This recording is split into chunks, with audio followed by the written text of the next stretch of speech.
Hope you all had a Merry Meatmas this year. I know I'm a little late, but I procrastinate. I don't know what to say. In this video, I will be explaining how to use all the new guns that were added over the month of December for Meatmas 2020. While the guns were initially found in the Meatmas Winter Wasteland scene, in an advent calendar type fashion, all the guns have been added to the spawn menu and associated spawn pools in other modes. You can still play the Winter Wasteland mode, but it isn't required to unlock the weapons. I will be referring to the standard control scheme and trackpad during this video. I won't go over every control again. See my previous videos for more in-depth exploration of the game's mechanics and controls. Keep in mind, H3VR is constantly updated, so this video may become outdated and contain inaccuracies in the future. Keep up to date by following the devlogs on the developers channel and on hand. Alright, let's get into it. The guns of week 1. Day 1. The Double Down Derringer. This is a simple Derringer with no external hammer. Left on the trackpad to open and close it.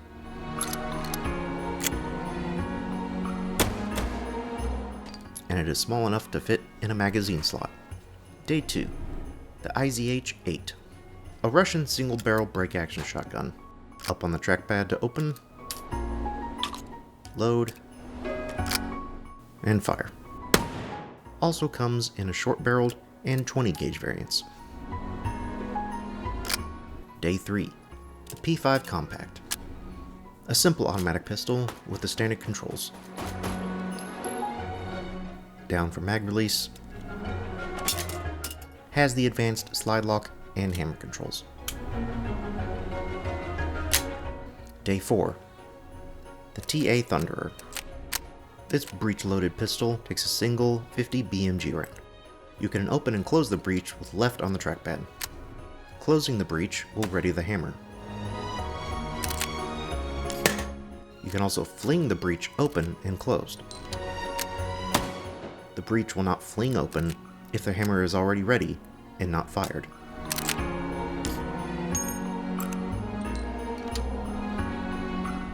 Day 5. The Mag-7. This is a magazine-fed pump shotgun chambered in 12-gauge short. Left on the trackpad to cycle the safety. Standard pump action controls. You'll have to grab the bottom of the magazine to release it, which can be a little difficult to get to on some controllers. Day 6. The 1874 Sharps Rifle. The Sharps Rifle is a breech-loaded rifle. It may look like a lever action at first, but you just need to press left on the trackpad to open and close the breech. And down to ready the hammer.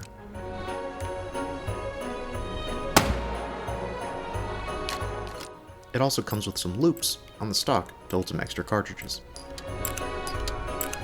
And a small aperture sight that can be zeroed by grabbing it and pressing left and right on the trackpad. Day 7. The M93R. On this pistol, up on the trackpad will toggle between safe, single, and 3-round burst. It has a 4 you can grab onto,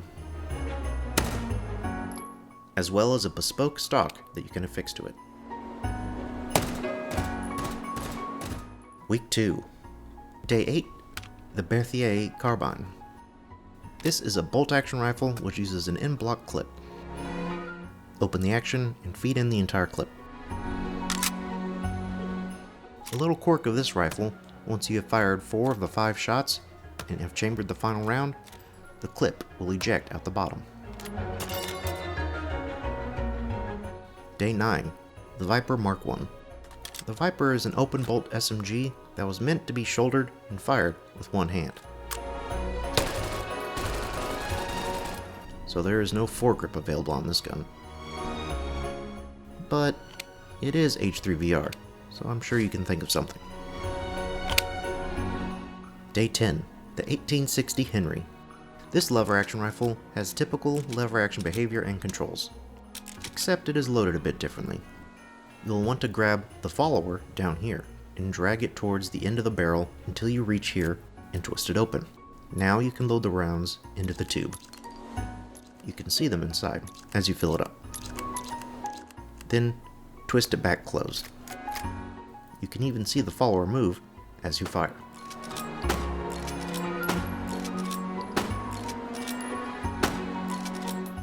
something on lever action weapons I haven't touched upon before. If you hold up, you can start to spin the weapon, and with some practice, you can perform a Terminator 2 style spin load. I'm not terribly good at it, but maybe you'll be better. Day 11, the MPK. Standard open bolt SMG with a folding stock.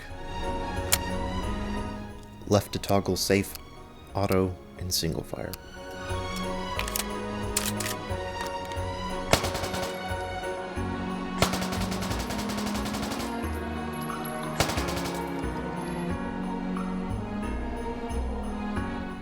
And down for the mag release. Day 12, the 1918 Tankgewehr. This is basically an oversized Kar 98K. Left on the trackpad to cycle the safety. And the rest is just a big honkin' single shot rifle.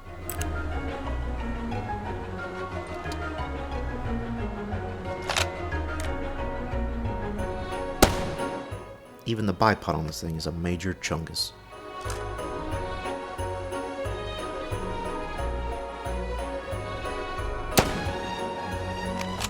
Day 13, Welrod. This is the quietest gun in the game. What might look like a pipe at first is actually the Welrod, which will look more like a gun once you put in the magazine. This is a bolt action pistol, which you can charge by twisting this bit here and pulling it back and forward.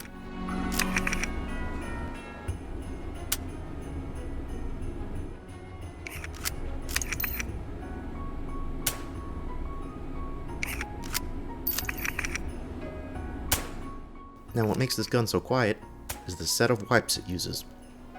Pulling off this cap at the end of the barrel will let you access the wipes.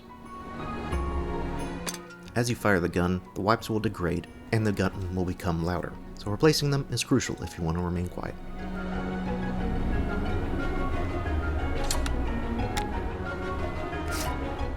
Day 14, the American 180. This open bolt SMG is nicknamed the Swarm of Angry Bees. For obvious reasons you'll soon see. Put the drum mag on the top, charge it, and left to toggle fire. Then unleash your swarm of 180 22 caliber bees.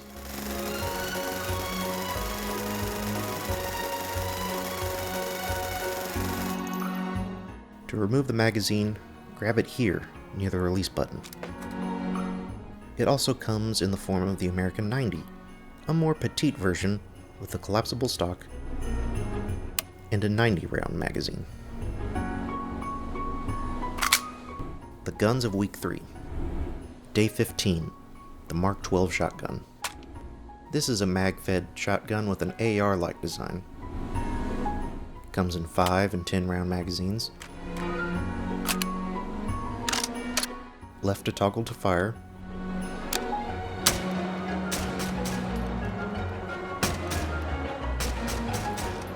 Down to drop the mag.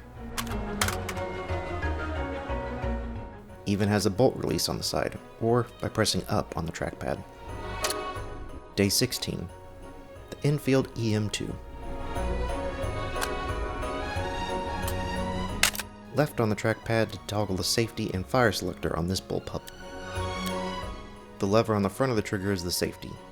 Forward is fire, back is safe. The push button is the fire selector. Push through to the right is single, to the left is auto.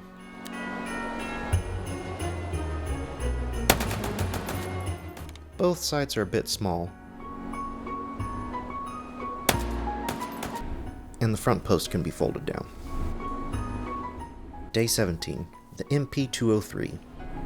This fictional shotgun comes with a helical magazine full of belted 12-gauge rounds. Left will toggle between safe, single, burst fire, and full auto.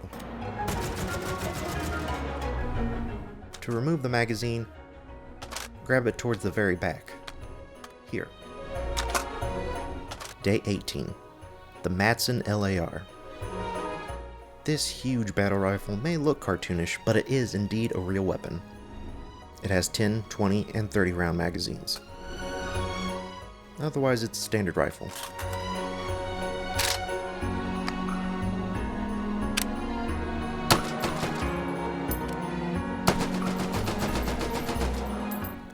can do a tactical reload on it, like with an AK, but it isn't quite as sensitive, so you'll need a good follow-through to manage it.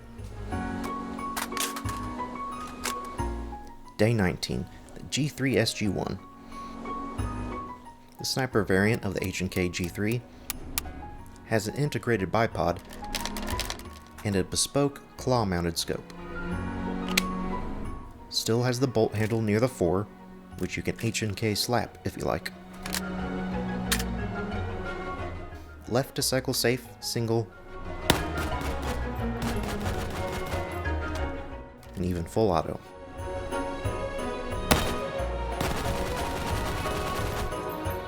Day 20, the RPK. This is basically a big old AK with an integrated bipod, ready to take large capacity magazines and lay down continuous fire. Remember to press left to cycle off safe before charging.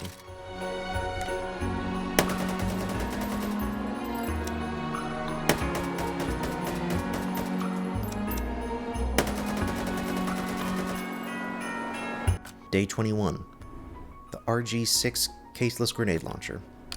This is a 6-shot grenade launcher for 40mm caseless. Left to open and load it.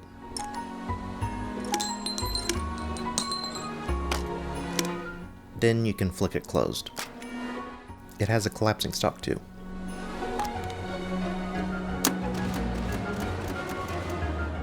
Right now the extractor doesn't do anything, but perhaps in the future that will change.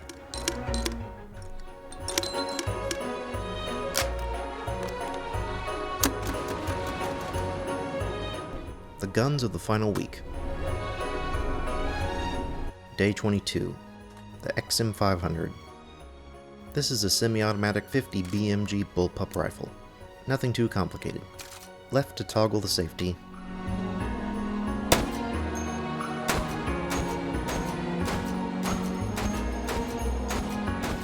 And it comes with a 10-round magazine. Day 23, the Stoner 63 LMG. This belt-fed light machine gun operates pretty similarly to the others, except it feeds from the right. Even if you don't get the magazine in the right way, it'll fix it for you. Lift up the cover by grabbing it here. Careful not to grab the adjustable rear sight. Now stretch over the belt, close it. The charging handle is under the fore. Left to toggle between safe, single, and full auto.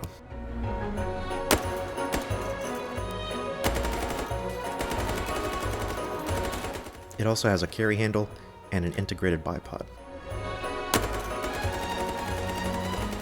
Day 24, the NTW-20. This big boy is a bolt-action anti-material rifle that takes 20mm high explosive shells. It is meant to be used with its integrated bipod, so there is no foregrip. Left to cycle off safe.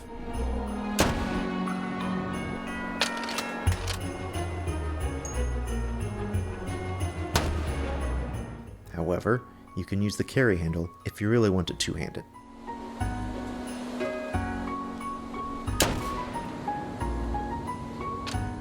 Meatmas Day Gun 1. The Detective Special. This is just a simple, compact, double-action revolver. All the basic controls. Left to open the cylinder, down for the hammer, up for spinning, and right for the alternate loading pose.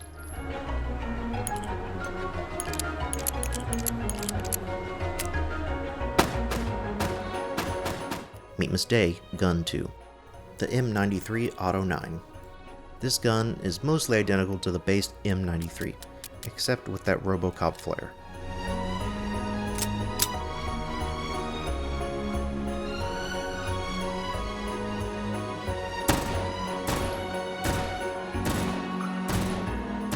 The massive muzzle brake does help control the recoil in burst fire though.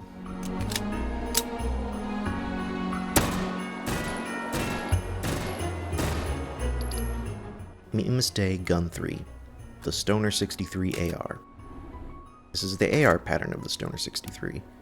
Charging handle is now moved to the top of the fore. Has all the standard AR controls, down to dump the mag, left for fire selector, and up for bolt release, though I'm not sure if the bolt release control is intended or not. Meatmas Day Gun 4. M72A7 LAW disposable rocket launcher. This is a one-shot rocket launcher.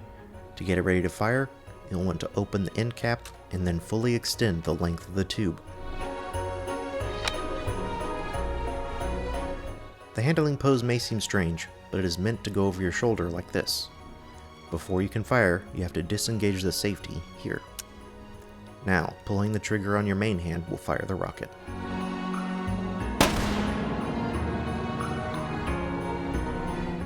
It's one shot, so throw it away and grab another.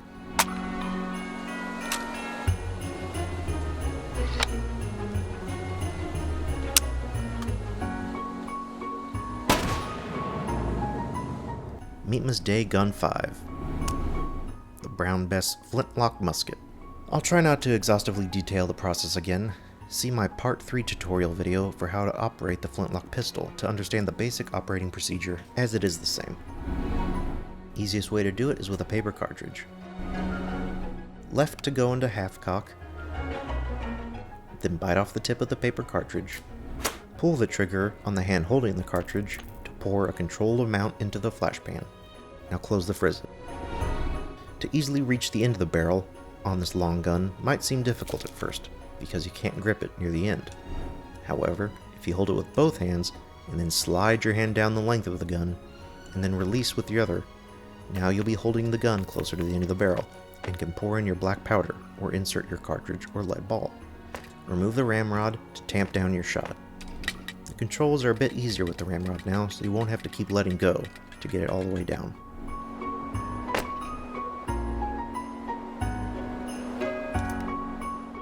You can grab the gun again, press down to go into full cock, and you're ready to fire.